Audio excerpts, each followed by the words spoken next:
Russia has pleaded to the International Olympic Committee to allow 15 of its athletes to compete at the upcoming PyeongChang Winter Olympics here in South Korea.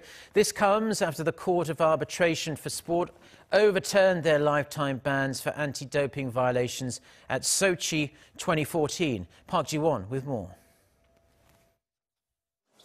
The Russian Olympic Committee on Thursday urged the International Olympic Committee to allow 15 of its athletes whose doping allegations were recently cleared in a tribunal to compete at the 2018 PyeongChang Winter Olympics.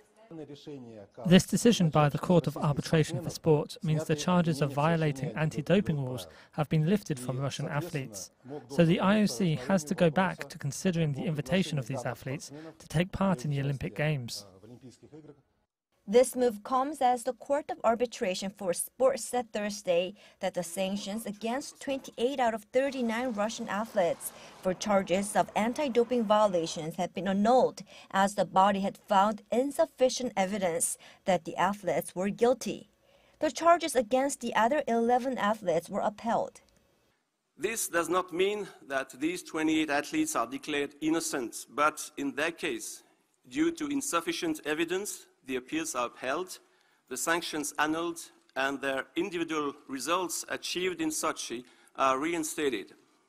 Regarding the tribunal's ruling, the IOC said in a statement that it welcomes the confirmation of the anti-doping violations for 11 Russian athletes, as it clearly shows the state-sponsored systematic manipulation of the anti-doping rule back in 2014.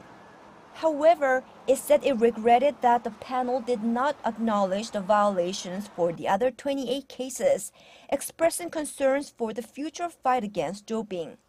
The IOC added that it will closely analyze the decisions and mentioned a possibility of appealing to the Swiss Federal Tribunal. Park Ji-won, Arirang News.